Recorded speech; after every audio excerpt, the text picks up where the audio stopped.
chercheurs. Là, on va aborder les choses un petit peu différemment. On s'interroge sur comment on équipe les futurs professionnels en termes de.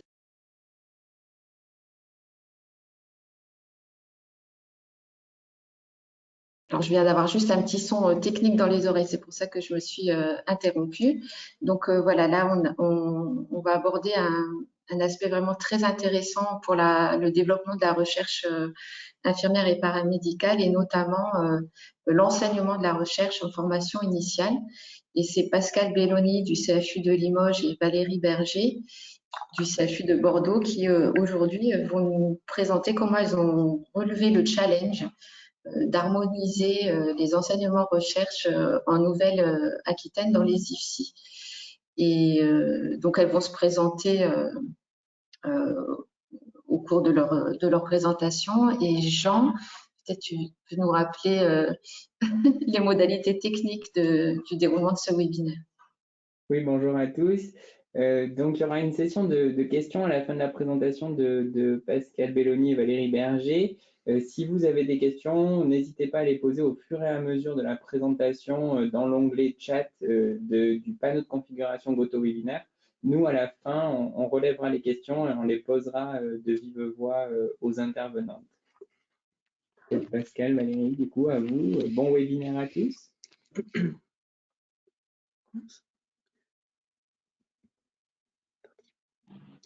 Donc, bonjour à tous. Donc, je me présente, je suis Pascal Belloni, je suis infirmière de formation initiale, cadre supérieur de santé au CHU de Limoges en charge de l'activité recherche paramédicale. Et à côté de ça, j'ai un poste de maître de conférence associé donc dans le département universitaire en sciences infirmières de la faculté de médecine de l'université de Limoges. Valérie. Bon, alors bien, bonjour à tout le monde. Donc, désolée, ma caméra visiblement ne fonctionne pas, mais ce n'est pas grave. Donc, moi, je suis finalement le pendant de Pascal Belloni. Donc, je suis Valérie Berger à Bordeaux. Donc, on a à peu près le même parcours. Et donc, aujourd'hui, je suis au CHU de Bordeaux en charge de la recherche paramédicale. Et je suis aussi maître de conférence à l'Université de Bordeaux, où je suis notamment en charge des infirmiers en pratique avancée. Et c'est dans ce contexte aussi que nous allons vous parler de la refonte des unités d'enseignement-recherche dans le cadre de l'intégration universitaire des instituts de formation dans notre grande région. Donc, comme vous le savez, voilà, ça ne fonctionne plus. On a fait des essais pourtant, voilà. Patientez 5 minutes, je suis désolée. Les diapos ne passent plus. Voilà. C'est vrai qu'on a pris un petit peu le temps avant pour essayer de régler ces petits problèmes techniques. Voilà, c'est comme tout à l'heure, je retape sur tous les. Ça ne fonctionne pas.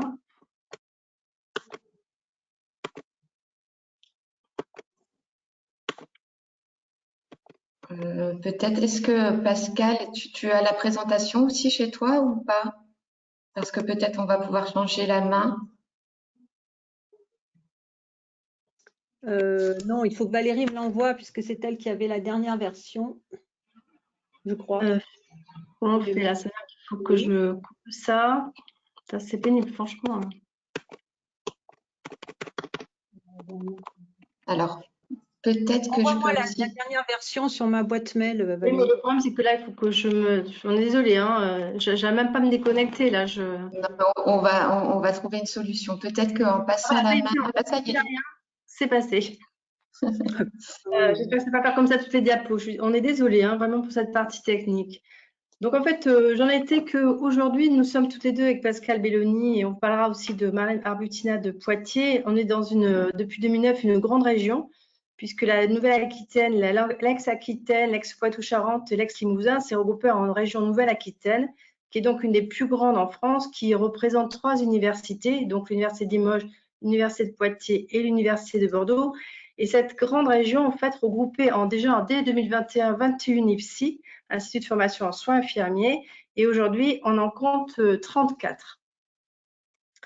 Donc, en fait, c'est dans ce contexte que ce n'est pas notre idée à Madame Belloni et à moi même, c'est vraiment l'impulsion de l'Agence régionale de santé et du Conseil régional de la Nouvelle-Aquitaine qui s'est engagé pour qu'il y ait une refonte et une harmonisation des unités d'enseignement pour que le référentiel de formation infirmier soit uniforme, finalement soit appliqué de façon identique dans toutes les IFSI en Nouvelle-Aquitaine. C'est pour ça que nous avons travaillé sur la refonte de ces enseignements pour la recherche et aussi sur les modalités d'évaluation commune pour l'ensemble des IFSI de Nouvelle-Aquitaine.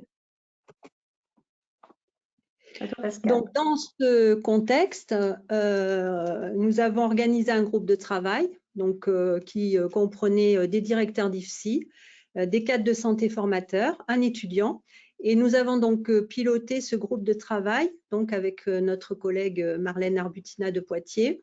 Donc, et parmi, par rapport à notre présentation, donc parmi ces trois cadres supérieurs de santé, il y a donc 2 docteurs, maîtres de conférences en sciences infirmières.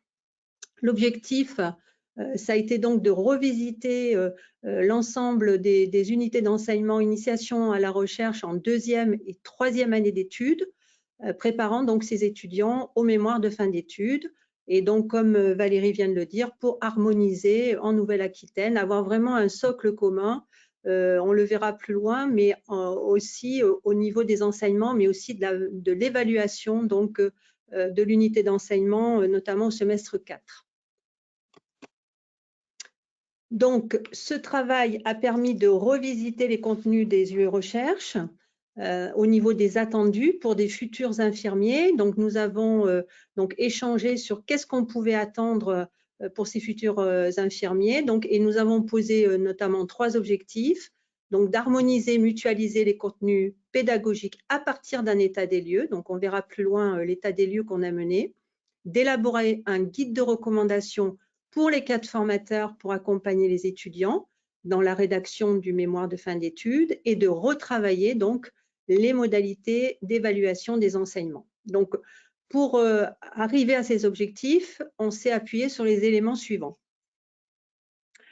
La formation infirmière donc, est inscrite depuis maintenant 2009 dans le cursus LMD, donc licence, master, doctorat. On s'est dit que le niveau licence était le premier palier majeur pour initier ces étudiants et notamment pour utiliser les dernières connaissances scientifiques, ce qu'on appelle les données probantes, pour des soins donc dits exemplaires et basés sur un haut raisonnement clinique. Donc, on s'est dit effectivement à ce niveau-là, il faut qu'on oriente donc notre stratégie d'enseignement, d'évaluation sur la notion de données probantes. Pour rappel, dans le système LMD, donc licence, master, doctorat, le fil conducteur, c'est bien la recherche. Donc, en licence, de manière très synthétique, on doit maîtriser sa discipline. Donc, c'est les connaissances scientifiques en lien avec sa discipline. En master, on maîtrise les méthodes de recherche et en doctorat, on produit de la nouvelle connaissance. Donc, on s'est bien mis sur ce premier palier donc d'étudiants, de futurs utilisateurs de nouvelles connaissances scientifiques.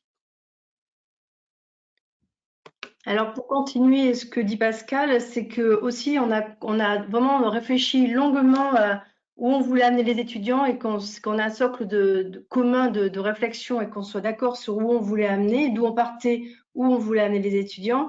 Et on est parti sur beaucoup de littérature et notamment toute la littérature d'Aiken qui dit que quand on forme à un plus haut niveau les futurs professionnels, notamment dans une démarche plus scientifique, eh bien, la littérature a montré que ça a des effets très importants sur la pratique et notamment des études qui ont montré sur le taux d'infection nosocomiale, sur les niveaux d'antalgie, sur le bien-être des patients, sur les complications, sur les nombres d'hospitalisation. Et on sait que des infirmiers formés à un plus haut niveau, notamment avec un esprit plus scientifique, un esprit de synthèse, un esprit critique, en fait, il y a une plus-value dans la prise en charge des patients après. Donc, on s'est dit que où on voulait aller, nous, c'était clair qu'on voulait aller sur quelque chose de plus scientifique et que finalement, la formulation initiation à la démarche de recherche, pour nous, c'était pas l'initiation, c'était impulser une démarche scientifique auprès de ces futurs soignants. Alors, au niveau de la méthode qu'on a choisie pour la refonte de ces unités d'enseignement donc, qui correspondent aux unités 3.4 de semestre 4 et 6 qui sont l'initiation à la démarche de recherche, mais aussi l'unité 5-6 qui est en fait le semestre 6, qui est l'analyse de la qualité et les traitements des données scientifiques et professionnelles. Donc, on s'est dit qu'on allait travailler en 3 étapes. La première étape, ça a d'abord été de se dire on va faire un état des lieux, des maquettes pédagogiques des lieux d'initiation à la recherche dans les IFSI de Nouvelle-Aquitaine. Finalement, qu'est-ce qu'on fait dans ces IFSI? Qu'est-ce qu'on enseigne par rapport au référentiel? Donc, c'est ce qu'on a fait, on va en reparler. L'étape 2, ensuite, ça a été de dire, à partir des résultats des questionnaires, d'analyse des questionnaires, eh bien, en regard du référentiel de formation et de la maquette pédagogique, eh bien, nous allons proposer une maquette pédagogique harmonisée pour l'ensemble des IFSI en Nouvelle-Aquitaine. Et ensuite, l'étape 3, ça a été de proposer des modalités de contrôle des connaissances pour l'UE 3.4. Et nous avons également élaboré des recommandations pour la rédaction du mémoire de fin d'études. Alors, je vais parler de la première étape, donc qui a été l'étape de réaliser un état des lieux des maquettes pédagogiques, donc pour les 28 IFSI de la Nouvelle-Aquitaine. Pour ce faire, nous avons construit un questionnaire pour réaliser ensuite une étude transversale sur l'ensemble des IFSI de Nouvelle-Aquitaine, donc les 28 du départ. Et nous avons adressé ce questionnaire au cadre formateur qui, à l'époque, était en charge des enseignements recherche via les directeurs des instituts de formation de Nouvelle-Aquitaine. Donc, le questionnaire préalablement, il a été construit, validé par le groupe et nous l'avons fait surtout tester par 2 anciens étudiants infirmiers pour que, voilà, qu'on voit si c'était facile à remplir, s'ils comprenaient les questions, si c'était cohérent.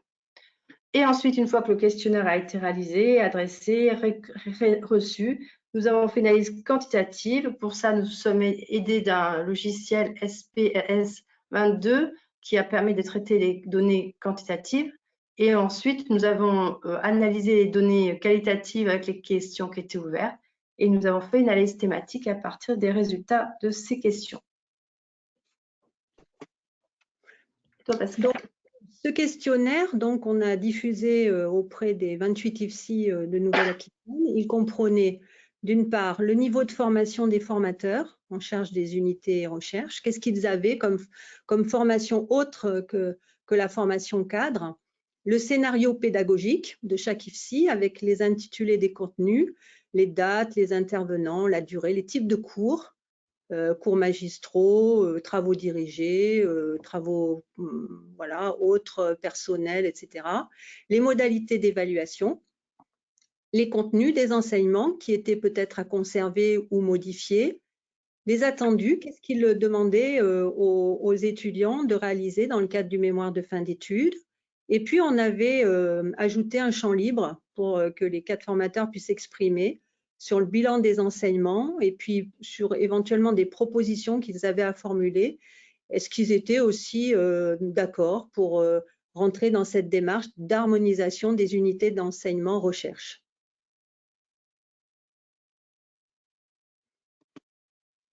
Donc, en ce qui concerne l'étape 2, donc l'étape 1, c'était l'état des lieux. Donc, nous avons donc construit à partir de l'analyse des questionnaires et en regard, on a croisé avec le référentiel de formation une maquette pédagogique des unités d'enseignement, d'initiation à la recherche, pour donc l'ensemble des IFSI de la Nouvelle-Aquitaine.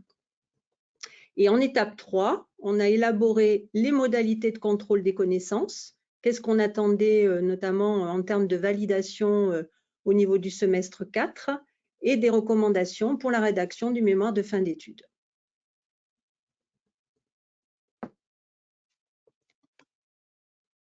Donc, en ce qui concerne les résultats, donc l'enquête a été menée de mi-janvier 2020 à mi-février 2020.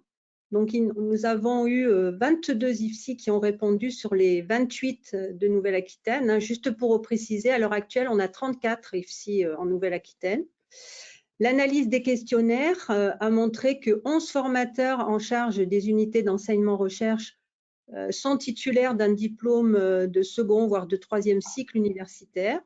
2 ont des doctorats, 7 sont titulaires d'un master et 1 possède un diplôme universitaire en recherche. Donc, L'état des lieux des maquettes pédagogiques, donc de cette unité recherche, montre, vous allez le voir ensuite à partir d'un tableau, une grande variabilité, hétérogénéité, on pourrait dire, entre les IFSI dans la répartition donc, de ces enseignements recherche et principalement donc réalisés sous la forme de travaux dirigés.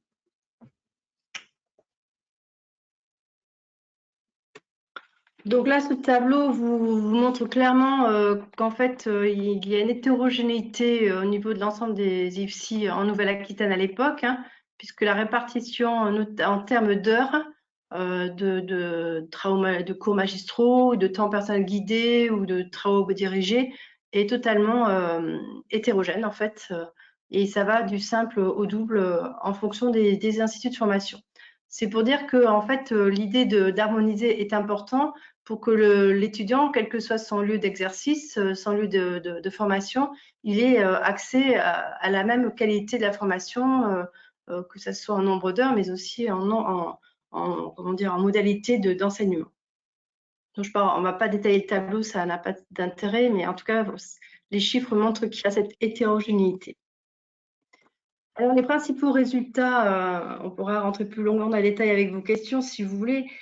Le premier, c'est que finalement, par rapport aux maquettes et par rapport au livret pédagogique, au référentiel de formation, eh bien, les principaux apports théoriques sont conformes aux attentes législatives. Donc, on parle bien dans les cours, dans les données, de données probantes.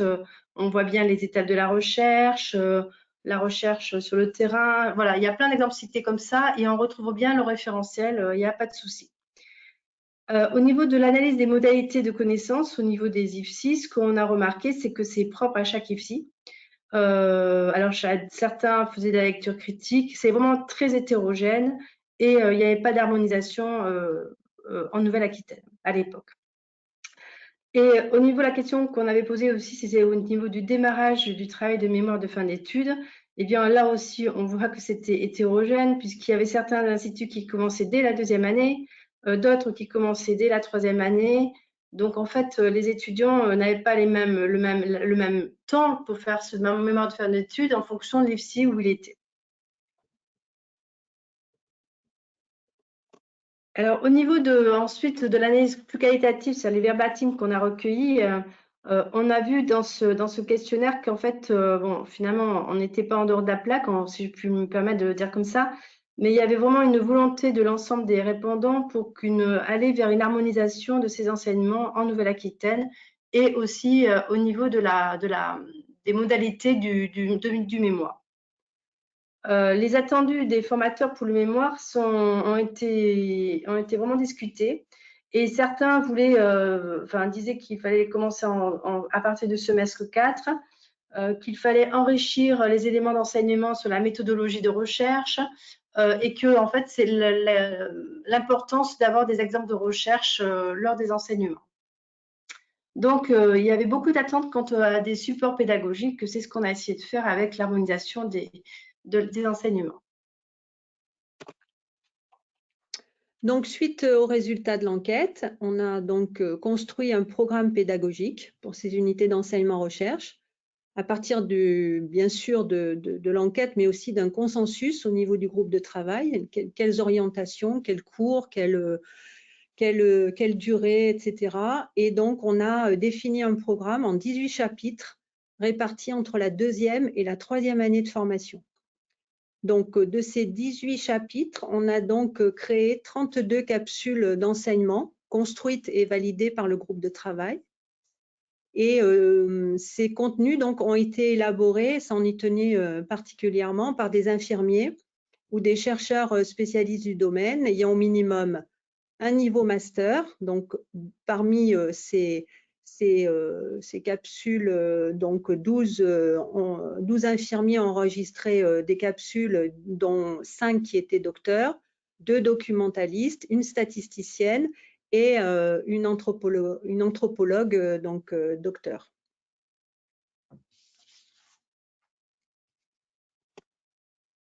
Donc, voici un petit peu les thèmes. Hein. Donc, vous allez retrouver des choses qui, de toute façon, ne sont pas du tout à côté du référentiel de formation. Donc, en semestre 4, On a travaillé les fondements de la recherche, des connaissances scientifiques à l'evidence-based nursing.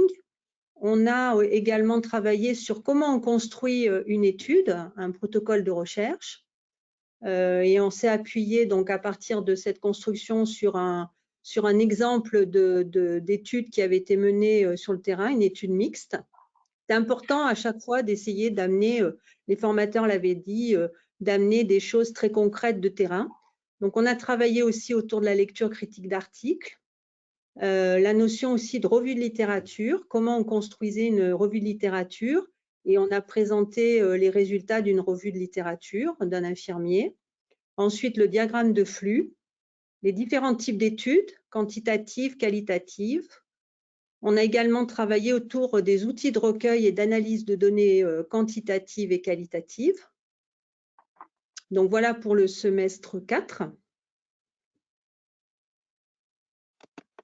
Et pour ce qui est du semestre 6, on a une capsule qui parle de la recherche infirmière en France et dans le monde, sur l'utilisation des... Donc c'était un... Comment dire, en semestre 4, on avait commencé à présenter donc, tout ce qui était données probantes et on a poursuivi donc, en semestre 6 avec un exemple. Les métiers de la recherche, on a également construit une capsule pour que les étudiants prennent aussi la dimension de tout ce qui est l'historique de l'universitarisation de la profession infirmière jusqu'aux dernières connaissances qu'on pouvait avoir de cette universitarisation et les perspectives professionnelles en recherche. Donc, on a vraiment été jusqu'à la notion de la mise en place du CNU, du Conseil national des universités 92 et des perspectives professionnelles que ça pouvait ouvrir. L'évaluation par des pairs, donc voilà, dans les appels à projets, les revues scientifiques. On a parlé également de communication écrite et orale, de la discussion qui est des fois voilà, comment dire, une étape importante dans un protocole de recherche lorsqu'on a les résultats, comment on les discute d'un point de vue théorique et pratique, et ensuite une thématique sur la recherche sur l'homme, les enjeux, les limites, questions légales et questions éthiques.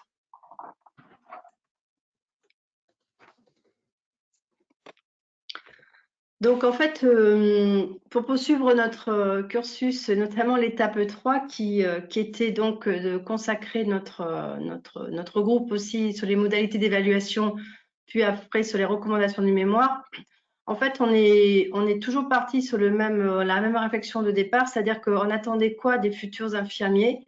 Comme le disait Pascal Belloni en propos introductif, on attendait d'avoir des utilisateurs des connaissances au niveau licence. Quand on dit utilisateurs des connaissances, c'est-à-dire que ce sont des personnes qui sont en capacité de se poser une question et d'aller rechercher dans la littérature, de la littérature scientifique pour aiguiller leur pratique, pour que leur pratique soit exemplaire. Donc, on s'est dit, puisque on attend ça des étudiants, dans les modalités d'évaluation, ce qu'on veut, c'est qu'ils sachent lire un article scientifique et savoir s'ils peuvent ou pas l'implémenter dans leur pratique. Donc, un sous-groupe de travail s'est consacré à ces modalités d'évaluation qui portent, vous l'avez bien compris, sur une lecture d'articles, critique d'articles scientifiques, soit en recherche quantitative, soit en recherche qualitative. Et tout ça, c'est appuyé avec des grilles de lecture qui sont validées quantitativement, qualitativement. Donc, bien sûr, pour préparer donc, ce groupe de travail, il existe toujours puisqu'on prépare chaque année les évaluations de l'année pour l'ensemble des IFSI de Nouvelle-Aquitaine. Donc, on est toujours opérationnel, on va dire. Et ensuite, pour préparer les étudiants et donc aider les formateurs dans ces nouvelles modalités d'évaluation, eh bien, le groupe a construit des travaux dirigés d'entraînement à partir d'articles qui sont accompagnés d'une grille de correction. C'est ce qu'on fait aussi pour les évaluations qui ont lieu chaque année, les évaluations officielles, on va dire, puisqu'on prépare les articles, on fait une grille de lecture de correction pour les formateurs qui vont être amenés à faire la correction de ces évaluations. Alors, en ce qui concerne les recommandations de mémoire, c'est tout à fait lié aussi, puisqu'on attend toujours que nos étudiants futurs professionnels soient des utilisateurs des connaissances.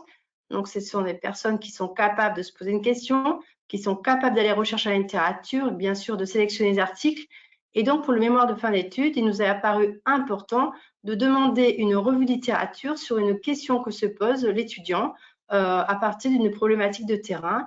Donc, il décline la question de départ en une question bibliographique pour faire une revue de littérature sur le sujet qui se pose. Et donc, les recommandations ont été inscrites dans cette configuration.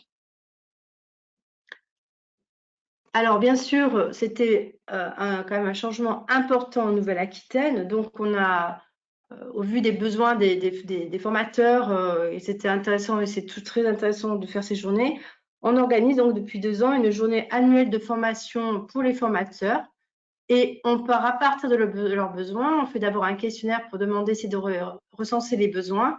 Et la journée est construite à partir de leurs besoins. Donc ça, c'est aussi intéressant parce que ça permet aussi de se confronter à différentes expériences menées dans les instituts. Ça renvoie aussi comment on fait certains formateurs pour mener à bien l'implémentation de ce nouveau projet pédagogique. Et donc, on mesure aussi les enjeux de la formation à la recherche et la formation des étudiants à l'utilisation des données probantes. Donc, c'est une journée qui est consacrée en février en général et qui permet vraiment de construire la suite pour la formation à part déjà des formateurs pour qu'ensuite les étudiants soient de mieux en mieux accompagnés. Donc, ce qu'on peut dire en discussion, c'est que voilà, depuis 2019, cette réflexion a été menée au niveau des IFSI de la Nouvelle-Aquitaine. Ça a permis de définir des orientations des enseignements. Donc, ça a été un travail qui a été long. On a réussi à travailler en équipe avec des infirmiers, puisqu'il y avait des étudiants, des formateurs, des directeurs d'IFSI et des personnes comme Pascal et moi, qui représentons Mme Belloni et Mme Arbutina, qui représentaient plus les universités. Et donc, ça a permis de finaliser cette maquette pour permettre à ces futurs étudiants de devenir des utilisateurs des connaissances. C'est vraiment notre fil rouge, notre objectif principal. Cette enquête préalable a été aussi, nous a permis de co-construire et de repérer les besoins, les différents scénarios. Et à partir, on n'a pas été, très surpris de voir des grandes variabilités. On a quand même vu que bon, il y avait un respect du référentiel de formation, mais qu'il y avait quand même la variabilité, notamment dans le temps consacré à ces enseignements en fonction des IFSI. Donc, ce qu'on a remarqué également, c'est que les modalités d'évaluation, même si elles étaient propres à chaque IFSI, donc de ces unités initiation à la recherche, étaient spécifiques bien sûr, mais étaient principalement basées sur des lectures aussi critiques d'articles, ce qui correspond à la demande des textes. Et puis ce démarrage du mémoire de fin d'études qui diffère donc en fonction des IFSI, soit en fin de 2e année ou début de 3e année. En fait, on s'est rendu compte, mais ce qu'on avait déjà remarqué depuis la modification du programme infirmier, c'est que on le reprendra un petit peu plus loin dans notre présentation, c'est qu'en fait, ce mémoire, il est cloisonné dans ce semestre 4 et puis ce semestre 6, et donc il n'imprègne pas les autres enseignements et démarre vraiment tel que le texte le précise dans ces unités d'enseignement et pas en dehors.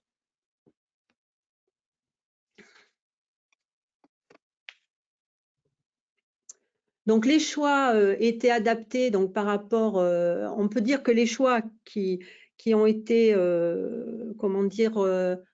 étaient bien, des unités d'enseignement étaient bien en lien avec le référentiel de formation. Ce qu'on veut souligner, c'est qu'ils sont complètement adaptés si aussi le projet pédagogique est pensé avec comme fil conducteur les enseignements recherche, et ce, dès le début de la formation. Donc, ça fait écho avec ce que je viens de dire. Il nous paraît compliqué de cloisonner comme ça ce travail sur la recherche uniquement dans 2 semestres. Donc, il faut vraiment que ça s'imprègne sur la totalité du projet pédagogique et que ça devienne le fil conducteur de ce projet. Apprendre à lire les articles scientifiques, rechercher des données probantes pour la pratique, solliciter les étudiants sur des recherches documentaires, ça doit pouvoir se faire dès le début de la formation. Donc, on doit commencer à les faire lire dès qu'on en a l'occasion, dès qu'effectivement le sujet s'y prête, mais lire des articles, faire des revues bibliographiques, analyser des articles, ça doit pouvoir se faire dès le début. Travailler les théories de soins, on se rend compte que les théories de soins, en fait, elles sont aussi décloisonnées, c'est-à-dire qu'on les travaille souvent au départ et puis on en fait plus ou moins pas grand-chose.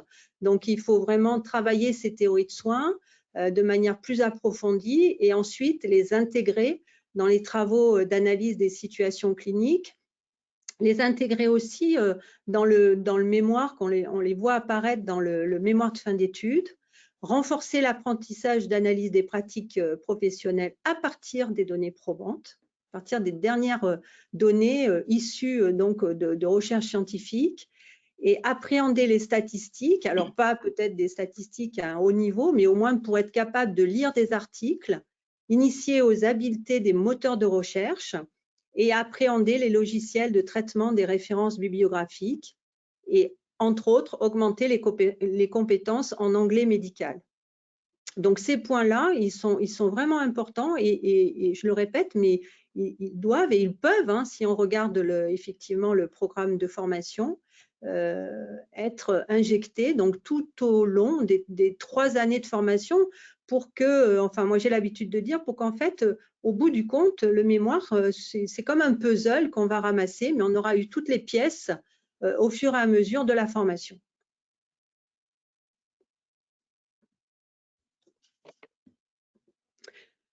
Donc, l'enquête menée en amont du travail d'harmonisation a montré que la majorité des cadres formateurs n'ont pas de formation en recherche, en tout cas pas de formation supérieure en recherche, si ce n'est bien sûr la formation en recherche qu'ils ont pu appréhender pendant la formation cadre. Ce qui est essentiel à notre sens, c'est que l'accès à des formations de second, voire de troisième cycle soit facilité et notamment diversifié, ça on aurait dû le mettre en rouge même, au sein des IFSI, pour avoir vraiment des formateurs qui ont des connaissances et des compétences dans diverses disciplines. Souvent, dans le cadre de la réforme des études infirmières, on a effectivement permis l'accès aux formateurs à des formations de niveau master, mais pour beaucoup, enfin la plupart, sur les sciences de l'éducation, alors que bon, dans un IFSI, si vous avez 2-3 personnes en fonction de l'importance de l'IFSI qui sont formées sur les sciences de l'éducation avec des connaissances sur les méthodes pédagogiques, les théories de l'apprentissage, c'est suffisant. Après, il faut diversifier les formations pour pouvoir enseigner auprès des étudiants. Et des formations comme par exemple en épidémiologie, en anthropologie, en santé publique, en éducation thérapeutique, en fait, tout ce type de formations qui vont pouvoir enrichir l'apprentissage des étudiants.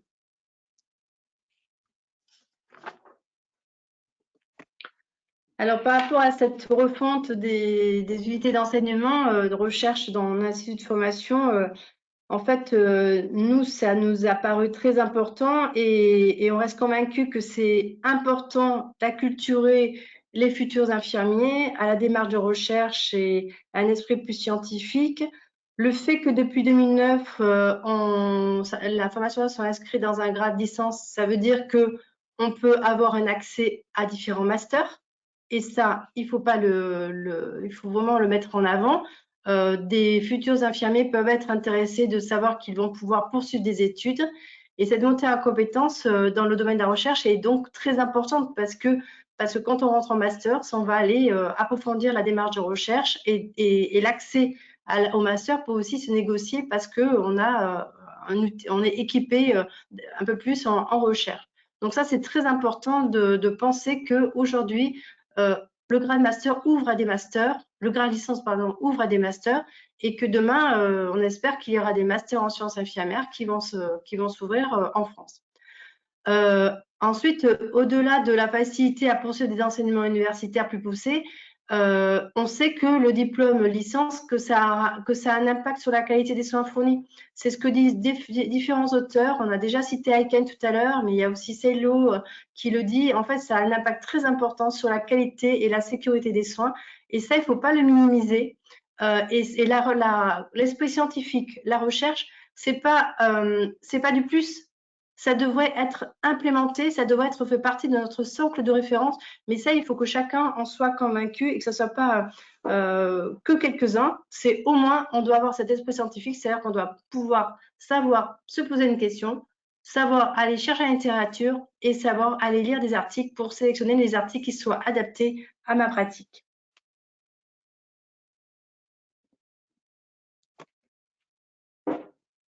Alors, ce qu'on peut dire en termes de perspective et de conclusion, puis ensuite on ouvrira sur les questions. L'évaluation, on a envie, bien sûr, hein, d'aller plus loin et d'évaluer un peu ce dispositif de formation. On voudrait mener une étude qui aurait pour objectif d'analyser les mémoires, parce que en fait, la finalité, c'est le mémoire. Donc, c'est là-dedans qu'on devrait aller chercher nos indicateurs, les mémoires de fin d'études des IFSIM de l'Aquitaine, à partir d'une grille. Voilà, différents indicateurs comme le point de départ de la réflexion, hein, notamment la question posée par l'étudiant. On le sait, hein, les questions souvent sont en lien avec des fois des questions tournées vers soi, vers l'étudiant, dans peut-être ses difficultés d'approche, etc., d'une situation, et pas forcément d'une question vraiment de pratique professionnelle, hein. Donc, où il est parfois très impliqué et c'est compliqué donc d'amener une réflexion scientifique dans ce contexte, la pertinence de cette question de recherche, la méthodologie de la revue de littérature. Donc là, vraiment, on leur a donné des trucs et astuces pour pouvoir rédiger, comme on dit, une revue de littérature dans les règles de l'art, la discussion des résultats, et puis les perspectives envisagées par l'étudiant pour la pratique professionnelle, donc à partir de ce travail. Et donc, ce travail donc, est en cours de publication. Nous vous remercions, Valérie et moi, et nous sommes prêts à échanger, donc si vous avez des questions. Merci beaucoup. Merci.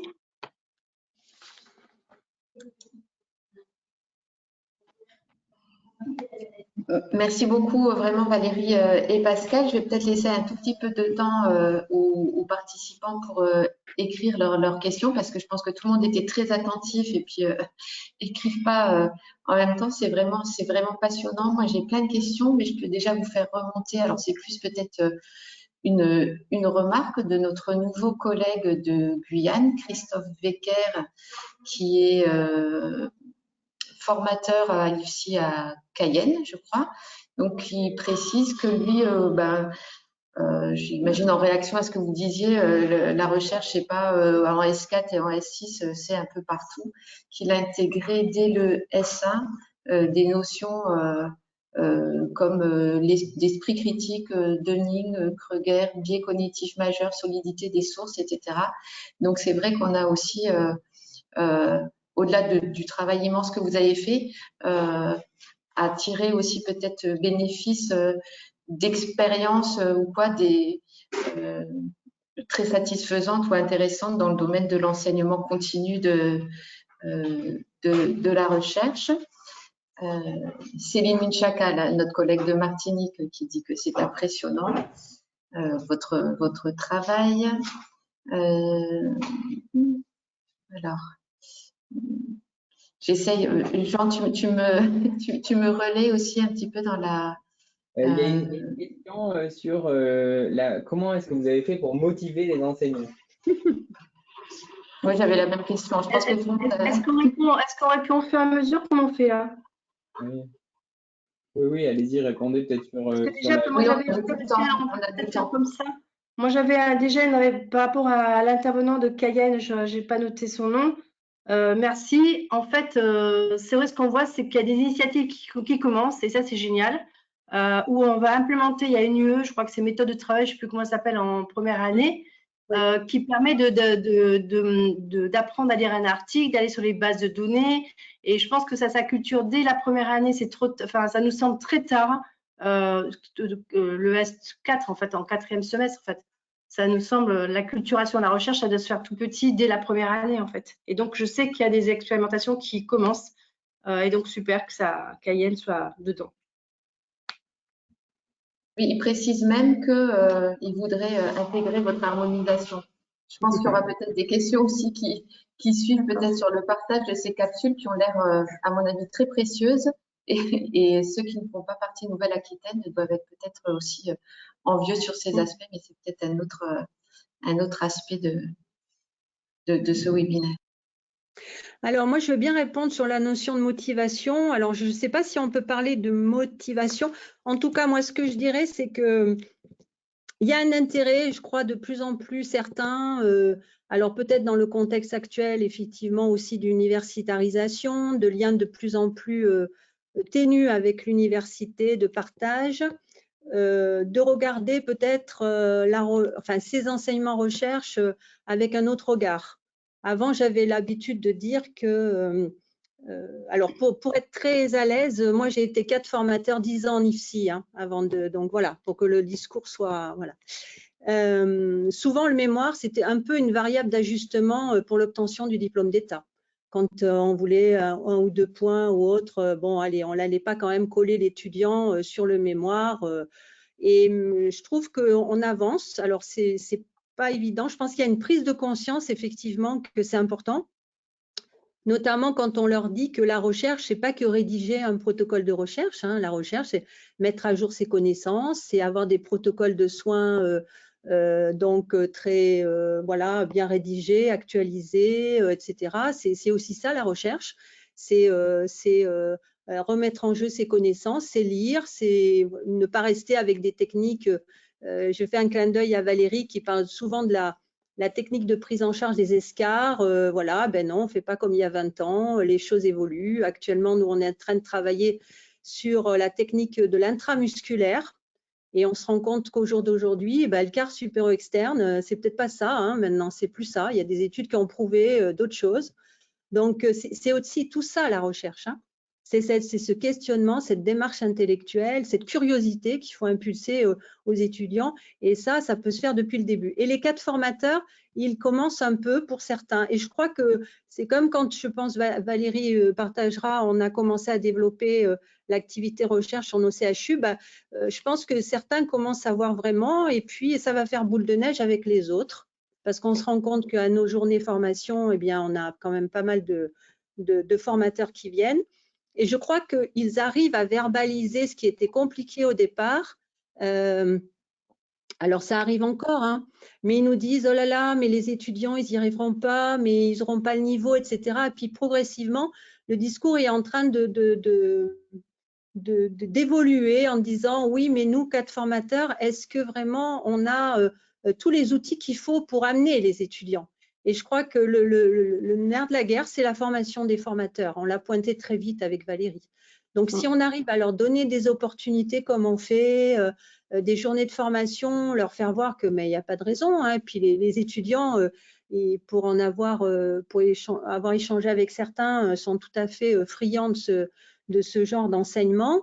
Je crois que les choses vont se faire naturellement. Hein. Donc, la motivation, oui, on peut parler de motivation. Elle commence à être là, disons. Voilà.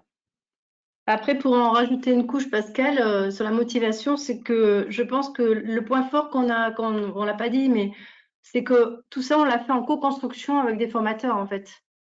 Et nous, on n'était pas dans les IFSI, donc le fait de travailler ensemble, de partir des besoins du terrain et de construire tout ça avec un groupe qui était d'enseignants, de formateurs, de directeurs d'IFSI, etc. Ça fait qu'on n'était pas obsolète, on était par rapport à c'était un sujet vif de ce que vivaient les IFSI. Donc je pense que la co-construction, c'est très important. Voilà. Et de partir sur leurs besoins des formateurs. Et cette journée, là, ça fait la 2e journée qu'on organise. Bon, voilà, ce sont des thématiques qui permettent d'améliorer les connaissances. Et ça, je pense que c'est très important. Et pour compléter, par rapport à ce que disait notre collègue de Cayenne, en fait, maintenant, dans les journées de formation, on les implique de plus en plus. Ils n'osaient peut-être pas, entre guillemets, forcément, faire voir ce qu'ils faisaient. Et il y a des expériences très riches et qu'on leur propose de présenter à leur pairs. Et donc, du coup, ça fait boule de neige. Et maintenant, on ose aussi parce que ce mot recherche, on en parlait encore avec Valérie ce matin, eh bien, il faut encore le démystifier, quoi. On pense qu'on est sur Mars, c'est un gros mot, mais non, finalement, il faut le rendre très pragmatique et faire voir que tout le monde, c'est accessible à tout le monde, en fait.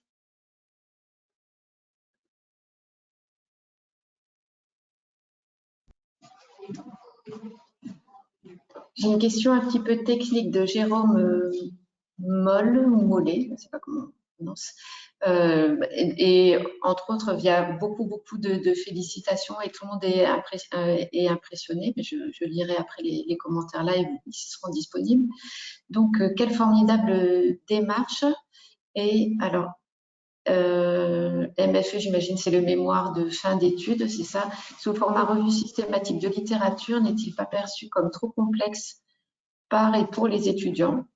Comment abordez-vous la problématique de maîtrise de la langue anglaise pour mener à bien cette revue? Et quelle implication des professionnels de terrain? C'est vrai que de mon côté, peut-être que c'est partagé par d'autres personnes. Je me disais peut-être la revue de littérature. Bon, avez-vous des retours et qu'est-ce que Eh vous ben, écoute, alors moi, je vais donner juste un premier retour parce que la semaine dernière, il y a 15 jours, là, il y a eu les journées du recrutement au CHU de Bordeaux. Donc, on a présenté un petit topo sur la recherche et il y avait 5 étudiants infirmiers qui étaient là, 5 étudiantes. Et donc, du coup, je suis allée les voir, j'ai discuté avec elles. Ben, elles étaient en pleine rédaction de la revue littérature. Ben, je peux vous dire qu'il y en avait 3 qui avaient envie de continuer la recherche. Et elles voyaient vraiment l'enjeu. Autant ça avait été pour elles difficile la deuxième année avec la lecture critique, etc. Autant la deuxième année, elles trouvaient vraiment un intérêt à les questionner les problématiques de terrain. Et donc, elles étaient très contentes. Elles me disaient qu'elles avaient envie vraiment de continuer. Elles ne savaient pas si elles allaient travailler au CHU parce qu'elles n'habitaient pas dans le coin, etc. Mais moi, ça m'a fait vraiment plaisir d'avoir un retour très concret comme ça. Donc, oui, c'est peut-être difficile, mais finalement, si on a la pratique fait qu'on a besoin d'aller chercher la littérature, des articles et de les lire de façon rigoureuse. Alors moi, je sais pas. Alors nous, moi, je fais pas partie des jurys de mémoire, donc voilà. Hein, nous, on peut pas parler de ce qui se passe dans les IFSI parce que pour nous, c'est très important de dissocier les deux. On va pas aller empiéter sur le terrain des IFSI. On a apporté notre aide, mais après, c'est eux qui gèrent tout ça. Mais moi, j'ai des retours d'infirmiers ou d'infirmières qui vont pour les mémoires, donc qui sont dans les jurys et qui m'ont fait ça m'a fait sourire, plusieurs remarques en me disant. Ah, mais ils ont changé leur façon de faire. Alors, moi, j'ai rien dit au départ. Ah, mais c'est drôlement intéressant. Maintenant, ils sont vraiment sur des questions de pratique. C'est vraiment, voilà, par rapport à d'habitude, on voit vraiment l'évolution, etc. Bon, après, on a échangé effectivement sur ce qui avait été modifié sur la Nouvelle-Aquitaine. Mais voilà, il y a des choses qui arrivent maintenant où on se dit, ben voilà, quoi. On arrive à avoir le fruit maintenant de ce qu'on a commencé à mettre en place. Et la revue de littérature, non, franchement, c'est pas un frein. C'est pas un frein. On a eu beaucoup comment dire, par rapport à la lecture critique d'articles, aussi les formateurs qui nous disaient, oh là là, ça va être compliqué. Non, non, non, non, non, faut faire confiance aux étudiants aussi. Des fois, c'est plus nous qui avons peur, mais les étudiants, ils sont tout à fait capables, si on les amène bien, à réaliser ce travail-là et en voir l'intérêt, comme dit Valérie. Et même par rapport à l'anglais, parce que c'était pareil, c'était dans la question, quelles sont les réactions? Bon, l'anglais… Ils ont des yeux d'anglais d'abord, hein, faut pas oublier ça quand même. Qu'est-ce que tu dis, Valérie? Excuse-moi, j'ai pas… Dans leur formation, ils ont des yeux d'anglais, donc ça leur permet de remobiliser. Et c'est de l'anglais scientifique, c'est pas de l'anglais littéraire. Donc, c'est pas un frein l'anglais. Je pense que c'est pas un frein en fait. Non, c'est pas un frein. En tout cas, moi, je vois pas un frein avec l'anglais. Après, on a des trucs et astuces, hein, faut le dire quand même, hein, pour traduire qu'on leur donne. Mais bon, c'est pas un frein. Et même, il y en a certains qui ont, parce qu'il faut aussi se dire que dans les promotions maintenant d'étudiants infirmiers, il y a des gens qui ont déjà fait des cursus universitaires avant et qui ont des fois ont des niveaux, notamment en anglais, assez importants. Moi, je le vois aussi, parce que comme Valérie, je suis co-responsable de la formation des infirmiers en pratique avancée. Des fois, on est étonné, hein, certains profils de professionnels qui ont, voilà, en anglais, qui ont des niveaux, qui savent parler, lire, écrire bien mieux que nous, des fois. Donc, non, ce n'est pas un frein. Ok, merci. Peut-être une question pour rebondir en lien avec les difficultés qui peuvent être perçues sur le mémoire. Il y a Léa Jurot, qui est cadre à l'IFSI Saint-Denis de La Réunion, qui pose la question du mémoire en groupe. Alors, est-ce que c'est recommandé de réaliser ce mémoire en groupe ou de manière plutôt individuelle du coup? Nous, pour la Nouvelle-Aquitaine, on a proposé, ce sont des recommandations. Donc, encore une fois, les IFSI sont libres de faire ce qu'ils souhaitent. Hein. C'est pas une UE universitaire, c'est une UE intégrative. Donc, nous, on a préféré dire que c'était un travail individuel pour que chacun se frotte à l'exercice, en fait. Parce que je pense qu'on apprend mieux quand chacun se frotte. Voilà. Donc, nous, on a décidé que c'était individuel. Maintenant, on sait qu'il y a des IFSI qui le font sûrement en collectif. Voilà. Mais le fait de s'expérimenter, d'aller chercher sur les bases de données, d'aller lire, d'aller faire sa sélection d'articles, d'aller maîtriser tout ça, les opérateurs booléens, enfin toutes ces choses-là, ils l'auront fait au moins une fois. Ils sauront de quoi ils pourront parler après.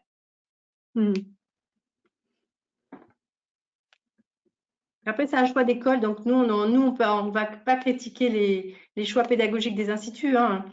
Peut-être que ça peut aussi avancer, ça peut peut-être être en groupe pour l'instant, mais devenir individuel après, non. Ça, c'est vraiment un choix d'un institut, si on est respectueux de ça. Mais nous, nos recommandations, on s'est dit, nous, on voit le haut niveau, en fait, vous voyez? Oui, je partage ce que dit Valérie, c'est pas mal qu'ils se frottent. On sait très bien que dans un travail de groupe, on le sait tous, ils vont plus ou moins travailler, il y en a 2 qui vont travailler, les autres vont suivre, enfin, etc. Donc, ça nous paraissait important qu'ils se frottent vraiment individuellement à ce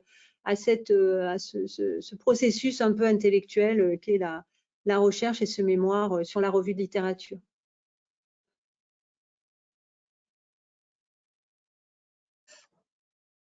Une question, peut-être que voilà, il y a encore, je pense que d'autres participants se la posent aussi, où on a un peu une méconnaissance, où on sépare des choses qui ont a priori ne devraient pas être séparées peut-être. Parce que là, c'est Karen Yound qui dit ce type de recherche est plutôt une recherche clinique. L'initiation en formation initiale n'est-elle pas plus dans les sciences humaines? Donc, je trouvais ça intéressant comme remarque et peut-être qu'on peut clarifier certaines. Pour moi, c'est, je sais pas, Pascal, tu rebondiras. Hein. Ouais, moi, La pratique infirmière, elle est basée sur la clinique, en fait. Beaucoup quand même. Je sais pas, Pascal, elle a cité un exemple très concret. On peut vous donner plein d'exemples comme ça. L'étudiant qui va se poser une question, par exemple, nous, on a fait une étude à Bordeaux. Je vous laisserai Pascal parler de son exemple pour les lettres musculaires, de la désinfection cutanée avant la pose d'un cathéter. On voit les étudiants carrés, ils voient que certaines infirmières font une désinfection cutanée en mode friction, d'autres en mode escargot. Et l'infirmière qui est une infirmière hygiéniste s'est posé la question, mais est-ce qu'il y a une méthode qui est meilleure que l'autre? Ça n'a jamais été fait dans la littérature. Donc, c'est ça que ça a porté sur ça, son sujet. Et donc, il y a plein de sujets comme ça. Il y a la prévention d'escarres, il y a beaucoup de sujets qui sont en lien avec la clinique, en fait. Donc, oui, la clinique, c'est quand même la base après pour la recherche. Après, bien sûr qu'on peut faire de la recherche en sciences humaines, mais déjà par rapport à la pratique qui est, on va dire, qui est en majorité quand même de la pratique clinique, c'est important qu'on puisse remettre en question nos pratiques courantes dans notre exercice. Alors, il y a peut-être certains domaines où on va être plus dans la recherche en sciences humaines, dans certains domaines, mais en tout cas, je ne sais pas si on parle aujourd'hui du diabète. Le diabète, ça évolue tellement qu'on a intérêt de lire la littérature scientifique très souvent. On a intérêt d'avoir des données fraîches dans sa tête quand même. Moi, cette question entre recherche clinique et recherche en sciences humaines et sociales, bon, ça a souvent été, comment dire, discuté, souvent échangé là-dessus. On pourrait échanger pendant longtemps, mais certes, la clinique, c'est la base, voilà, en tout cas de la pratique infirmière. Après, tout dépend de la question qu'on va avoir. Hein. On peut aller toucher aussi les sciences humaines et sociales dans certains domaines. J'ai envie de dire, qu'est-ce qui fait en tout cas, moi, je n'arrive pas à faire trop la différence entre recherche, enfin, la fait entre recherche clinique et recherche en sciences humaines, mais ça, c'est sur les méthodes. Mais comme je dis souvent, c'est la question qui va guider. Parce que quand vous parlez de recherche en sciences humaines et sociales, c'est-à-dire que vous allez faire, j'aurais envie d'échanger avec vous et de vous demander qu'est-ce que vous mettez dessous. C'est parce que vous allez faire des entretiens, des questionnaires, de l'observation. Est-ce que c'est ça qui fait la différence? Alors que la recherche clinique, c'est comparer des groupes, c'est suivre des cohortes, c'est comparer entre des groupes, évaluer, manipuler les statistiques. Et la recherche en sciences humaines et sociales, c'est peut-être plutôt comprendre un phénomène, comprendre une situation, etc. Mais en fait, c'est la question qui va guider. C'est une Exactement, derrière. C'est ce que des données. Ouais, c'est exactement ça. C'est-à-dire qu'en fonction de la question qu'on se pose, ça va orienter la méthodologie. Donc, si vous avez quelqu'un qui travaille, qui est plus en éducation thérapeutique, ben, la personne, elle voudra comprendre pourquoi les patients adhèrent ou pas à des programmes. Donc là, elle va plutôt être d'une recherche qualitative, elle va aller faire des entretiens. C'est la méthodologie qui va être là pour répondre à l'objectif qu'on se pose, en fait. C'est ça qui guide. C'est pas scindé. On va dire que il y a en clinique, il y a beaucoup de questions cliniques qu'on se pose, mais il y a aussi des questions en sciences humaines parce qu'on va utiliser des méthodes qualitatives, en fait, par exemple. Voilà, quand on est plus sur la compréhension d'une situation ou la compréhension d'un phénomène ou l'étude, voilà, une observance thérapeutique ou autre, peut-être qu'il est plus stratégique quand même d'aller faire des entretiens ou de l'observation plutôt que de comparer des groupes sur lesquels on est C'est pour ça, je rebondis Pascal, c'est pour ça que dans notre projet, dans la maquette, on a implémenté des capsules de recherche quantitative et recherche qualitative. Il y a tout le temps le pendant, en fait. Hein. Et dans la lecture critique, on fait tout le temps un article en recherche quantitative et un article en recherche qualitative. Nous, c'est pas dissonant, Moi, ce que je voulais juste peut-être préciser, c'est que ce qui était important pour nous, c'est qu'ils partent vraiment de questions de pratique. Après, ils iront la tester. Enfin, là, on parle d'une revue de littérature, donc c'est l'état des connaissances sur la question qu'ils se posent. Mais s'ils devaient ensuite tester une hypothèse ou répondre à une question, en fonction de l'orientation de la question, qu'est-ce qu'il est plus stratégique de faire? Comparer des groupes, faire des questionnaires, faire des entretiens, faire de l'observation. Mais nous, ce qui est important, c'est qu'ils parlent vraiment d'une question de pratique. Et souvent, parce que le problème, et on l'a aussi discuté avec le groupe de travail, c'est que l'étudiant, il attend le mémoire des fois pour débriefer des états d'âme, si je peux m'exprimer ainsi, parce que ça s'est pas bien passé là, parce que voilà, et il débriefe des choses voilà, qu'il a vécues, de son vécu personnel, etc. Et ça, c'est pas l'objet du mémoire de fin d'études. C'est pas l'objet. Voilà, c'est plutôt ça hein, qu'il faut retenir. C'est vraiment partir d'une question de pratique qui puisse se détacher d'un vécu négatif ou positif, ou peut-être des fois qu'il a, parce qu'il y a un stage qui s'est mal passé en première année, il traîne ça jusqu'à la 3e année, mais là, il faut débriefer les situations de stage, il faut débriefer le vécu de stage. Ce n'est pas le mémoire qui doit être, voilà, on ne doit pas attendre le mémoire, la rédaction du mémoire pour débriefer, entre guillemets, ses états d'âme. Ce n'est pas l'objet, voilà. Donc, c'est plutôt ça, quoi.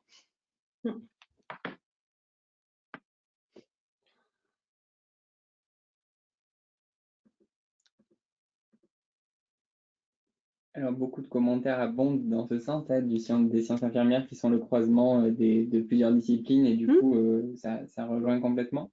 Il y a une question sur, enfin peut-être deux questions en une. Une première sur le fait de faire le lien, c'est notre collègue de Cayenne qui pose cette question, de proposer des sujets de TFE qui seraient en lien avec des projets de recherche menés par des infirmiers pour les aider dans la bibliographie. Est-ce que ça pourrait peut-être être intéressant? Et une deuxième qui fait suite à ça, est-ce que on voit l'influence déjà ou pas encore sur le terrain de ces infirmiers, de ces étudiants infirmiers qui sont formés à l'utilisation des données probantes dans leur pratique infirmière par la suite? Alors, pour la dernière question, non, on a des petites bribes comme ça, notamment sur les jurys, hein, parce que je vous rappelle, l'enquête, c'est 2020, on est en 2023, donc il faut aussi que, voilà, hein, ça infuse hein, un peu hein, au niveau de… Et en plus, le terrain encore plus, donc ça va demander un peu plus de temps. Je crois que le seul repère qu'on a aujourd'hui et qu'on pourra aller voir, comme on disait dans les évaluations, c'est ces mémoires, parce qu'après, l'impact sur le terrain, il faudra que ça se voit un petit peu plus tard. Et puis, donc, on le voit à travers les jurys, ceux qui font partie des jurys voient. Donc, ça, c'est compliqué à voir pour l'instant l'impact sur le terrain. La seule chose, moi, que j'ai, c'est que j'ai des tuteurs de terrain qui commencent à travailler avec les étudiants pour les acculturer à tout ça et ils disent que ça prenne. Ça prend bien, en tout cas, que ça prend bien par rapport à des questions, des travaux qu'ils leur font mener et des biblios, des lectures d'articles. Ils leur demandent 1 ou 2 articles sur cette thématique-là et ça prend bien. Voilà, c'est les seuls éléments que j'ai. Après, pour la première chose, oui, pourquoi pas, il faudrait avoir des projets de recherche effectivement en cours. Alors, ça se fait beaucoup sur les… Moi, j'ai cette expérience. Alors, comme Valérie, on a la casquette recherche paramédicale. Par exemple, j'ai des exemples sur les mémoires notamment de kinésithérapeutes ou d'orthophonistes. Quand on a un protocole de recherche, on a des étudiants qui viennent, qui s'imprègnent du protocole de recherche, qui mettent les mains, entre guillemets, un peu, et qui tirent une ficelle de ce protocole de recherche pour en faire leur mémoire de fin de formation. Donc ça, c'est possible. Et les autres expériences qu'il y a, alors peut-être dans des centres hospitaliers plus petits qu'un CHU, des établissements de santé plus petits, c'est des fois les IFSI autour s'accrochent, si je puis dire, au cadre de santé, essayent de voir les travaux qui sont en cours ou les projets qui sont en cours et ils essayent de faire un lien avec les étudiants sur une thématique donc, qui est en cours sur l'établissement et qui peut être travaillée dans leur mémoire de fin d'études. Voilà. Mais oui, bien sûr, si on peut rapprocher le terrain, c'est très bien. Alors, moi, concernant la deuxième partie de la question sur l'influence, l'impact, ce que je vois, c'est que concrètement, il y a des infirmiers qui sont sortis et qui ont intégré le CHU et qui reviennent vers moi pour soit construire un projet de recherche, le déposer. Là, il y en a un qui a obtenu un financement récemment. Voilà, donc ils vont aussi pour demander pour continuer les formations, style le DU recherche infirmière paramédicale.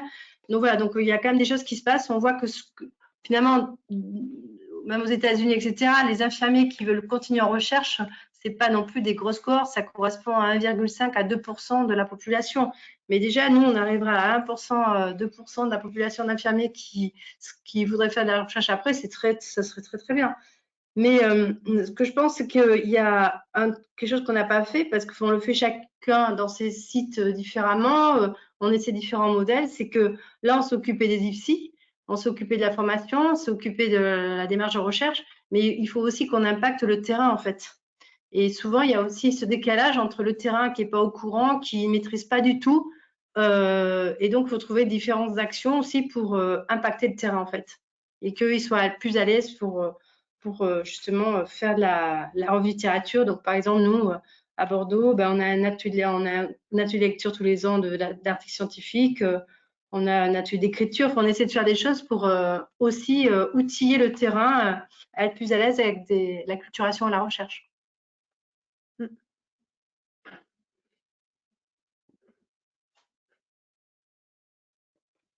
Ce que tu viens de dire, Valérie, c'était repris par… alors, j'arrive plus à retrouver dans le nombre de questions qui était la personne qui disait ça, mais qui disait oui, agir du côté de la formation, c'est bien, mais acculturer ou en tout cas former les gens à la recherche sur le terrain, c'est… voilà. Et donc ça, c'est vraiment, il faut qu'on y travaille chacun, mais il n'y a pas une méthode. Il y a des méthodes, mais on fait plein de choses. Chez Calimos, ils font plein de trucs. Chacun fait plein de choses pour essayer de faire ce dégage. Après, on n'en a pas parlé, mais c'est un autre sujet. Mais c'est que plus on va former aussi les infirmiers à du leadership, à se posturer, plus on va impacter le terrain, en fait. Parce qu'aujourd'hui, clairement, c'est difficile pour un étudiant qui arrive en stage, où il voit des pratiques qui sont obsolètes, de se positionner en disant ben non, c'est pas comme ça qu'il faut faire, vous voyez. Et donc voilà, donc il y a beaucoup de choses à penser, il y a différentes initiatives à avoir. Il faut essayer différents modèles et petit à petit, on va arriver à acculturer, que tout le monde soit acculturé à la démarche de recherche en fait. Et il y a aussi un autre maillon, moi depuis des années, j'arrive pas à savoir comment le maillon, je dois le prendre, dans quel sens, mais c'est les cadres. C'est les cadres de terrain qui, effectivement,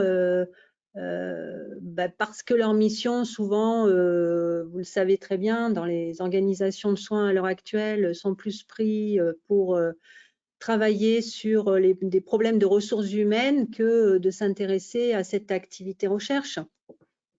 Et souvent, ils sont pourtant un maillon indispensable pour pouvoir dynamiser cette activité. Donc, c'est aussi les cadres.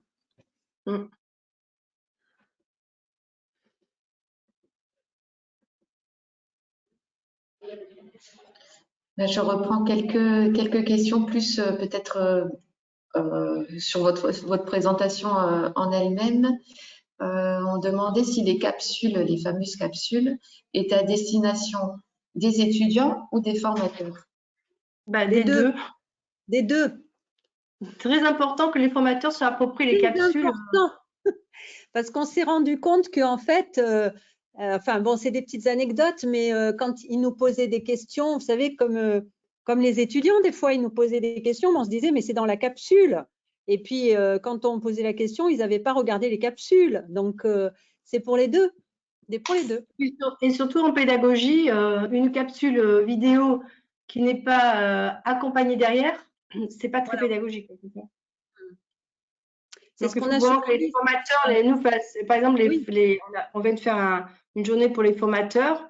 On a fait différents ateliers dans cette journée. Mais le prérequis avant de faire l'atelier, c'était d'avoir visionné la capsule et d'avoir maîtrisé la capsule, en fait. Voilà.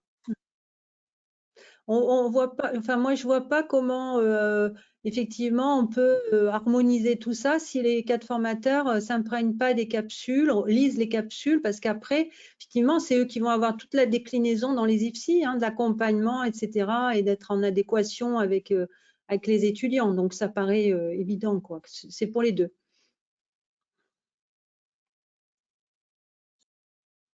Il y a une question aussi notamment sur l'accès aux bases de données. Sur la question, du coup, peut-être est-ce que vos étudiants ont accès à la bibliothèque universitaire, à d'autres banques de données, et comment c'est maintenu? Est-ce qu'il y a une transition quand ils arrivent en service? Tous les étudiants de la Nouvelle-Aquitaine sont inscrits dans une université des 3 régions, les 3 ex-régions. Et donc, ils ont tous accès à la CENT des universités. Et d'ailleurs, par exemple, ils ont accès à CINAL, par exemple, la base de données spécialisée en sciences infirmières, notamment, et paramédicales. Donc voilà, c'est les étudiants, c'est vrai qu'ils ont, à partir du moment où on a l'accès universitaire, on a accès à ça. Et les documentalistes des instituts de formation ont ces accès, ce qui fait que les formateurs peuvent, je crois que même que les formateurs ont ces accès aussi, à vérifier. Oui. Je crois que oui. Voilà. Donc voilà, il n'y a pas de problème à ce niveau-là. Aussi, avec la fac, c'est quelque chose, que le fait que les documentalistes ou que les formateurs aient également l'accès à la BU, c'est quelque chose, peut-être vous ne le savez pas, j'en sais rien, mais est-ce que c'est négocié? C'était inscrit dans la refonte des UE. Et ça, c'était un projet avec le conseil régional, en fait, qui finance une partie de la formation. Donc, non, il n'y a pas de problème, ça a été acté, ça, voilà. Heureusement. Peut-être 2 questions plus pratico-pratiques en termes de méthodologie. Une de Thomas Pesquet, il me semble, non, sur le fait de quelle forme prend le TFE. Est-ce que vous préférez un TFE qui soit long, au format poster, au format article? Et puis derrière, une deuxième question de Karine Beyer qui demande si vous avez des difficultés à trouver des co-jurys, notamment avec le manque d'idées sur le terrain. Est-ce que des cadres de proximité qui viennent? Voilà. Alors, enfin, Valérie, mais je pense qu'elle aura la même réponse que moi. Enfin, nous, on ne s'initie pas dans les IFSI. Nous, on n'est pas dans les IFSI. On est voilà, au CHU à l'université. Donc ça, c'est vraiment une organisation d'IFSI. Pour ce qui est du mémoire, voilà, nous, après, s'ils veulent faire un poster, s'ils veulent faire un article, voilà, ils peuvent. Nous, simplement, on a bâti des recommandations pour rédiger une revue de littérature. Après le rendu, bon, c'est à leur initiative. Pour les jurys, on ne peut pas avoir la réponse. C'est vraiment, ça reste dans l'IFSI. Ce que je sais, moi, il y a des, enfin, en tout cas en ex-territoire limousin, il y a des IFSI qui font, alors celui qui est guide est dans le jury et puis on peut prendre un expert dans le contenu, donc il y en a 2. Je sais qu'il y a un IFSI, par exemple, qui a 3 jurys, c'est-à-dire effectivement celui qui a guidé, un expert du contenu et un universitaire. Apparemment, c'est très hétérogène. Voilà, mais nous, on ne s'initie pas dans cette organisation-là, donc on ne peut pas trop répondre si ce n'est par les expériences qu'on peut écouter à droite à gauche. Ouais. Déjà, ce qui est important, c'est que c'est très important qu'on ne s'initie pas. Notre limite, elle est là, hein, c'est qu'on a fait des recommandations. Mais par contre, on sait que quand même, ces recommandations sont quand même assez respectées, en fait. Voilà. Et c'est pour ça on a envie de faire, comme disait Pascal, ce travail d'aller regarder des mémoires de fin d'études pour voir comment ils sont construits exactement, en fait, plus précisément. Voilà, mais après, on peut pas, hein, voilà, c'est les jurys, tout ça, c'est à la discrétion des IFSI, ça.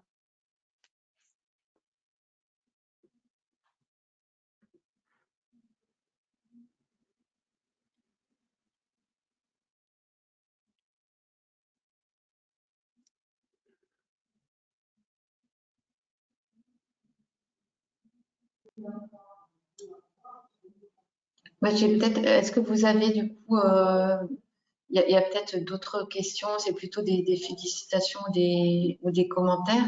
C'était juste pour revenir au début de votre initiative, vous avez parlé de l'ARS et conseil régional, du coup, c'était une demande qui vous a été adressée, enfin, comment vous avez eu connaissance de cette demande En fait, il y avait une commande d'harmonisation de l'ensemble des enseignements, de tous les enseignements du référentiel de formation sur l'ensemble des IFSI de Nouvelle-Aquitaine pour arriver à avoir un enseignement complètement harmonisé et des évaluations communes.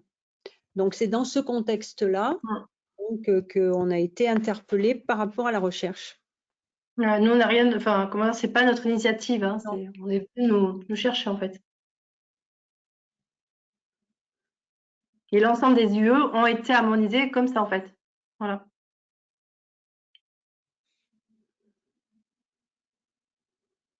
Et parmi les intervenants, on a parlé beaucoup des cadres formateurs. Donc, ils sont aidés avec les capsules, voilà, les séquences, tout ça, c'est organisé. C'est systématiquement eux qui donnent les enseignements ou est-ce qu'il y a des universitaires qui interviennent dans ces modules? Non, mais dans les capsules vidéo, c'est les cours, en fait. Les cours sont dispensés par capsule vidéo. Et ensuite, les IFSI, c'est pareil, ça, c'est à la discrétion des IFSI. Soit ils font venir des intervenants pour, je sais pas, ils font un atelier avec une documentaliste pour la recherche bio. Soit il faut intervenir, moi je sais qu'à Bordeaux, par exemple, il faut intervenir des infirmiers qui ont fait des recherches pour leur permettre voilà, de faire des TD pour application. Donc là, c'est pareil, c'est aux IFSI d'organiser des enseignements, des travaux dirigés pour comment dire, intégrer les connaissances qu'ils ont travaillées via les capsules, en fait. Les capsules, c'est du contenu pédagogique, c'est de la connaissance, en fait. Et ces capsules, ça doit prendre un temps fou là, de faire toutes ces capsules. J'arrive pas à m'imaginer ce que ça représente. Non, mais c'est combien? C'est une demi-heure, une heure? Non, mais une capsule, en fait, on sait chaque capsule ne peut pas dépasser maximum, c'est 20 à 30 minutes maximum. Donc, si un cours, il avait une durée de 2 heures, eh ben, la durée de 2 heures a été divisée en 4 capsules parce qu'on sait que la durée de concentration via ce genre d'outil ne doit pas dépasser 20 à 30 minutes. Voilà. Donc, on a fait décomposer les capsules. Donc, on a cherché les intervenants qui étaient experts dans le domaine. On a expliqué nos attentes, etc. Et voilà, chacun a construit ses capsules. On a visionné, on a validé. Et ensuite, elles ont été déposées sur un portail commun qui est à Poitiers. Et tout le monde a à disposition ces capsules sur, voilà, à partir de cette base de données. Ça a été un gros travail, hein, ça c'est sûr. Hein, ça a mis 2 ans à faire ça. Donc, Ça a été un gros travail déjà parce qu'il fallait expérimenter le fait d'enregistrer ces capsules. Après, on a, d'un point de vue très pratico-pratique, on avait un masque identique avec des attendus identiques pour que ce soit analysé, le titre, on demandait les objectifs à la fin, voilà, éventuellement pour aller plus loin, enfin bon, avec des références biblio. Enfin, il y avait des modalités quand même assez, voilà, des attentes. Et après, il a fallu les enregistrer. C'est tout un, oui, c'est un gros travail. Oui. Les valider, les re-regarder, voir si ça collait avec ce qu'on attendait. Oui, c'est un gros travail. Alors, vous l'avez peut-être dit, mais il y a Émilie Gislier aussi qui pose cette question par rapport à la conception de ces capsules. Est-ce que vous avez eu une aide particulière, même en termes de financement Alors ça a été le gros débat.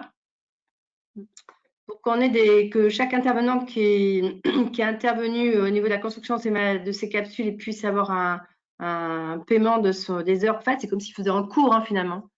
Voilà, donc ça a été négocié. Voilà, on a obtenu quelques données. On a obtenu quelques financements. Mais là, ce qui est important, c'est qu'on en obtienne d'autres parce que des capsules, par exemple, il y a certaines capsules qui doivent être rafraîchies régulièrement, notamment les capsules qui sont en lien avec la revue de littérature. Les moteurs de recherche changent, il faut les revisiter régulièrement. Après, il y a une autre capsule qui doit être revisitée, c'est en fonction des lois. Les lois qui changent, les entrepôts de données, maintenant, l'éthique en juridique, ça doit être rafraîchi. Donc là, il faut voilà, on ne peut pas refaire si on n'est pas sûr d'avoir du financement pour pouvoir demander à des gens de s'impliquer, de faire ce gros travail s'ils sont financés. Voilà. Donc là, c'est la région, c'est une négociation avec la région. Voilà.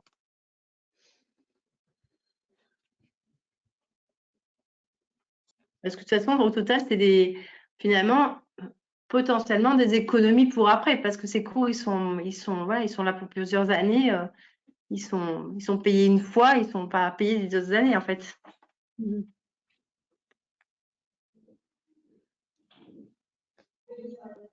Alors, c'est Tom, ah non, qui c'est? Je ne sais plus. Quelqu'un indique que apparemment l'accès à la BU ne sont pas les mêmes sur l'ensemble du territoire. Par exemple, c'est quelqu'un de Villeneuve-sur-Lot qui dit ça. Oui. Oui, il a raison. C'est sur l'accès sur le territoire, non, je pense pas. Hein, enfin, en tout cas, le territoire Nouvelle-Aquitaine, c'est ça? Ou le territoire ah oui, Nouvelle-Aquitaine. Villeneuve-sur-Lot. Il faudrait qu'il demande à sa documentaliste. Peut-être que c'est la documentaliste qui a un accès. Il faut vraiment se vérifier ça, en fait. Voilà.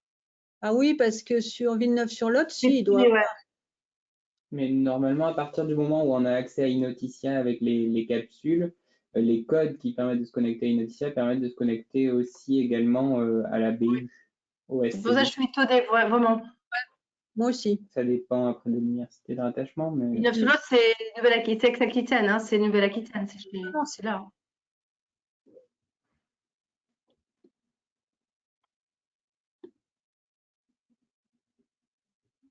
Bon, je crois que vous avez inspiré quand même beaucoup de personnes. Est-ce que votre initiative, votre démarche en Nouvelle-Aquitaine, est-ce que vous avez connaissance que c'est fait ailleurs au niveau national? Non. Non, pas de.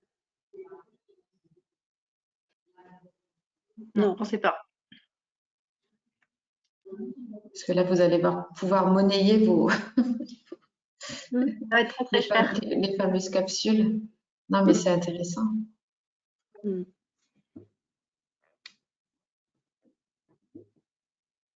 Après, peut-être je rejoins à nouveau Christophe Wecker de Cayenne qui propose par exemple, est-ce que la capsule pourrait être visualisée suivie d'un temps d'échange de 30 minutes avec un intervenant? Parce que je me demandais aussi si c'est que de la vidéo, est-ce que vous avez peut-être un retour sur l'accueil par les étudiants de cet enseignement par vidéo? Alors, peut-être pour dire que quand même, c'est pas, comment dire, on est d'accord que c'est quand même, c'est commenté, quoi. Enfin, c'est pas des diaporamas, rien, quoi. C'est commenté, voilà, On a un support diaporama, on est filmé et on discute en fait. Ouais, d'accord. Hein. Donc voilà, mais effectivement, ça peut être un support de cours et puis ensuite un intervenant derrière qui vient décliner. Le cas de formateur qui vient s'imprégner, qui ensuite fait une déclinaison donc, ou une reprise avec les étudiants comme il le ferait pour d'autres cours en fait. Mais il y a des instituts de formation qui font ça, qui font après des TD derrière, qui ont modélisé des organisations. Donc, c'est ça qui est riche de voir comment chaque IFSI s'est approprié le dispositif et qu'est-ce qu'ils ont mis derrière pour faire des TD, pour développer les connaissances derrière, les assimiler, etc. Donc, ça, c'est vraiment un travail difficile. Et justement, ce qui est intéressant pour nous, c'est les journées qu'on fait annuelles, parce qu'il y a des retours d'expérience difficiles, en fait. Donc, donc, il y a des exemples. Chaque fois, c'est pas peine de refaire la roue. S'il y a un exemple qui marche bien, ça peut donner des idées à d'autres, en fait. C'est un peu cette idée, cette journée annuelle aussi.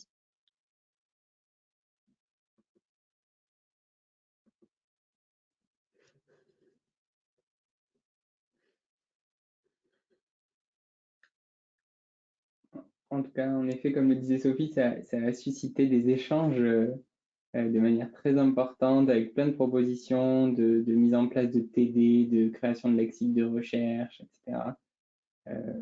Beaucoup de remerciements, de félicitations pour cette démarche d'harmonisation vraiment et qui devrait tendre à se généraliser, hein, qui ressort beaucoup. Je regarde si on n'aurait pas loupé quelques questions. Oui, il y a peut-être aussi, c'était aussi sur, est-ce qu'il y a une possibilité, par exemple, de dupliquer, ou j'en sais rien, en tout cas de s'inspirer de ces enseignements pour d'autres formations initiales en santé. Et puis, moi, je me posais la question après, parce que là, je vois, ça a l'air vraiment assez précis, complet. Est-ce que vous avez l'expérience au niveau des formations IPA? Oui, je sais que oui, mais par exemple, les IAD et les IBOD, là, qui viennent d'avoir un référentiel, c'est vrai que les attendus pourraient paraître éventuellement similaires. Donc, voilà, d'autant qu'ils ont bénéficié d'une formation antérieure où c'était pas autant développé. Donc, j'ai vos impressions sur ce point. Moi, enfin, ce que tu dis, Sophie, je suis d'accord que la base, en tout cas des capsules, pourrait tout à fait servir aussi à la formation IAD, à la formation IBOD, etc. Donc, peut-être il faudrait voir comment on pourrait, parce que c'est pareil, c'est les mêmes choses. Hein, par exemple, alors bien sûr, les formations IAD, IBOD sont délivrées à un niveau de grade master, donc on pourrait se dire on est déjà passé à un niveau supérieur, sauf que ils n'ont pas eu toute la base de cet enseignement-là. Donc pour passer à un niveau supérieur, c'est comme pour les IPA. Hein. Nous, les IPA en formation à un grade master, d'abord les heures recherche ne sont pas excessivement importantes et on travaille aussi sur une revue de littérature, hein, alors qu'on devrait être sur quelque chose peut-être d'un peu plus, mais déjà c'est un effort important hein, pour eux. Hein, donc certainement que pour l'instant on restera comme ça, et puis si les autres formations avancent, peut-être que si en formation initiale ils ont des niveaux un petit peu plus importants, on pourra modifier donc dans la formation IPA ou IAD, IBOD et d'avoir un niveau un peu plus supérieur. Mais en tout cas, l'objectif ici, que ce soit IAD, IBOD, IPA, c'est de faire la même chose en fait. C'est de faire la même chose. Il faut absolument les remettre voilà, sur un niveau au moins d'utilisateur des connaissances. Hein. De toute façon, la formation IPA, quand on regarde les textes, c'est faire de la veille, c'est pas forcément rédiger des protocoles de recherche, hein, c'est être sur la veille documentaire, c'est être voilà, sur les évaluations des pratiques professionnelles et la remise en jeu des protocoles de bonne pratique, donc avec ce lien sur les connaissances, les dernières connaissances scientifiques. Donc, pour l'instant, c'est adapté.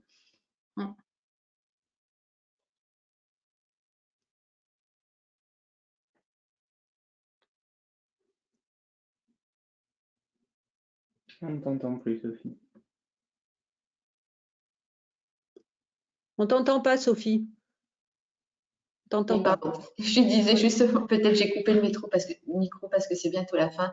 C'est juste que Aline Dietrich Crevoisier, que vous connaissez de Nantes, qui est formatrice aussi, qui pose la question du temps préconisé pour les étudiants pour la formulation de la question avant de se lancer dans la revue de littérature, dans la recherche. Voilà, ça j'imagine que comme vous l'avez déjà dit, c'est laissé à la libre appréciation des IFSI qui vont décliner Oui, ça c'est déjà modélisé dans le projet pédagogique, hein. C'est le choix de la question. Ensuite, ils doivent faire un topo qui est noté. Ça fait partie d'une évaluation avant qu'ils démarrent la revue de littérature. Ça, c'est vraiment l'IFSI qui s'en charge de ça.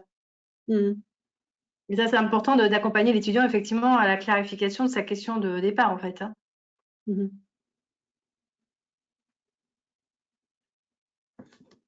Nous, on vient dans les recommandations, on arrive juste après ça, en fait. On n'a pas pris en compte cette partie qu'on laisse qu'on a estimé que c'était à la discrétion des IFSI de.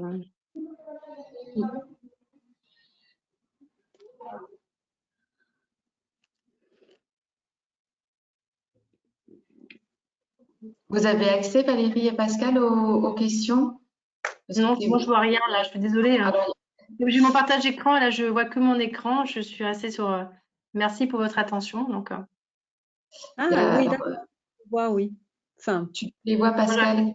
Voilà. Christophe Becker qui dit effectivement vos travail est de très forte valeur ajoutée pour moi.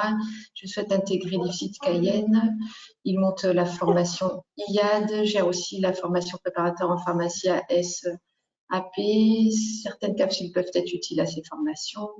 Il estime qu'il ne suffit pas de peindre un U derrière les initiales CH pour se déclarer être universitaire. La formation est un levier essentiel. Puis je vous laisserai le soin du coup de lire peut-être tous les autres commentaires. Vous avez peut-être pour clore ce webinaire, Jean, Pascal ou Valérie, quelques mots. Vous allez recevoir beaucoup de sollicitations. Je pense que là, vous n'avez... C'est pas fini. Non, mais je parle moi personnellement, je te remercie beaucoup pour votre attention. Merci apparemment pour toutes vos questions. Voilà, si on vous a intéressé, tant mieux. Nous, en tout cas, on a pris à bras le corps cet objectif et on est convaincu que l'acculturation, l'implémentation de la recherche, l'acculturation de la recherche est très important pour notre profession. Et on espère que voilà, on va avoir un vivier de futurs chercheurs qui vont faire augmenter les connaissances, les pratiques et l'excellence des soins. Et c'est pour ça que notre fil conducteur, il est là. Donc moi, si j'ai fait tout ça, si on essaie investi dans tout ce travail, c'est parce qu'on y croit vraiment. Donc allez-y. Merci beaucoup en tout cas. Donc moi juste, je rajouterai pas ce que Valérie vient de dire.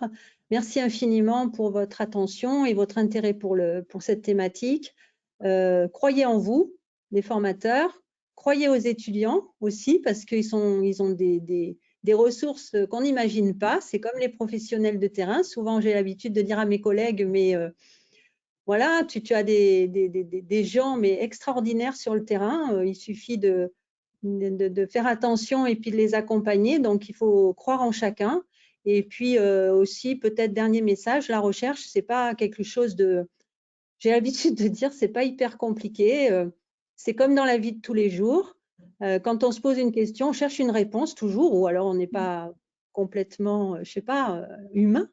Et donc, voilà, donc c'est uniquement ça, la recherche. J'ai une question, je me pose une question et je vais chercher la réponse, que ce soit à travers la littérature, auprès d'experts, en faisant voilà, une recherche, un protocole de recherche, mais c'est uniquement ça, voilà. Et le reste, eh ben, laissez-vous guider et puis voilà, c'est un travail d'équipe et ben, allez-y et faites-vous confiance, voilà. Bravo.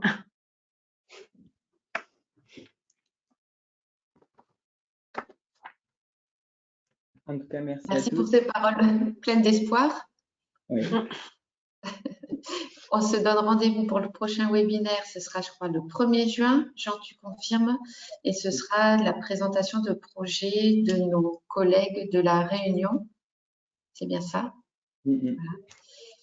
Et puis, merci à tout le monde et à très bientôt, à très vite. Merci beaucoup, Pascal et Valérie. Au revoir. Merci à tous. Au revoir.